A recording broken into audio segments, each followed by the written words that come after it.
നമസ്കാരം, കൊട്ടാരക്കര മീഡിയയിലേക്ക് സ്വാഗതം. ഇൻസ്റ്റഗ്രാമിലെത്തിയ വോയിസ് മെസ്സേജുകൾ നേരിട്ട് ടെക്സ്റ്റ് സന്ദേശത്തിലേക്ക് മാറ്റുന്ന സംവിധാനം നേരത്തെ തന്നെ ഇൻസ്റ്റഗ്രാം അവതരിപ്പിച്ചിരുന്നു. എന്നാൽ ഇംഗ്ലീഷ് ഉൾപ്പെടെയുള്ള 4 ഭാഷകളിൽ മാത്രമാണ് കഴിഞ്ഞ വർഷം ഈ അപ്ഡേറ്റ് കൊണ്ടുവന്നിരുന്നത്. മലയാളം ഉൾപ്പെടെയുള്ള പ്രാദേശിക ഭാഷയിൽ വോയിസ് മെസ്സേജുകൾ അയക്കുന്നവർക്ക് ഈ അപ്ഡേറ്റ് കൊണ്ട് അന്ന് പ്രയോജനം ലഭിച്ചിരുന്നില്ല. എന്നാൽ ഈ പ്രശ്നത്തിന് ഇപ്പോൾ പരിഹാരം കണ്ടിരിക്കുകയാണ് ഇൻസ്റ്റഗ്രാം. ഉപയോക്താക്കളുടെ സ്വകാര്യതയ്ക്കായി വോയിസ് സന്ദേശങ്ങളെ നേരിട്ട് ടെക്സ്റ്റിലേക്ക് മാറ്റുന്ന ഈ അപ്ഡേറ്റ് ഇപ്പോൾ മലയാളത്തിലും ലഭിക്കും. ഓഫീസിലോ പൊതുസ്ഥലങ്ങളിലോ ഇരിക്കുമ്പോൾ നമ്മൾ നേരിടുന്ന ഒരു പ്രധാന പ്രശ്നങ്ങളിലൊന്നാണ് നമുക്ക് വരുന്ന വോയിസ് മെസ്സേജുകൾ കേൾക്കുന്നത്. ഹെഡ്സെറ്റ് കൂടി കയ്യിലില്ലെങ്കിൽ പിന്നെ പറയുകയും വേണ്ട.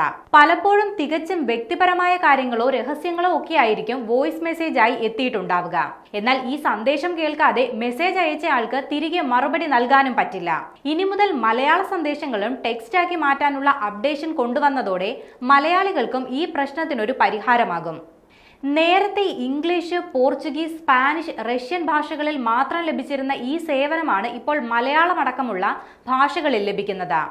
ഇത്തരത്തിൽ ട്രാൻസ്ക്രിപ്റ്റ് ചെയ്യുന്ന സന്ദേശങ്ങൾ മറ്റാർക്കും ആക്സസ് ചെയ്യാൻ പറ്റില്ലെന്നാണ് മെറ്റ പറയുന്നത്. ഇൻസ്റ്റഗ്രാം സെറ്റിംഗ്സിൽ വോയിസ് മെസ്സേജ് ട്രാൻസ്ക്രിപ്റ്റ് ഓൺ ചെയ്താൽ ഈ സേവനം ഉപയോഗിക്കാൻ സാധിക്കും. നേരത്തെ വാട്സപ്പിലും ഈ സേവനം തുടങ്ങിയിരുന്നു. നിലവിൽ ഇൻസ്റ്റഗ്രാമിലുള്ള വോയിസ് ട്രാൻസ്ക്രിപ്റ്റിൽ ഒരേ സമയം ഇംഗ്ലീഷും മലയാളവും ട്രാൻസ്ക്രിപ്റ്റ് ചെയ്യാൻ സാധിക്കും.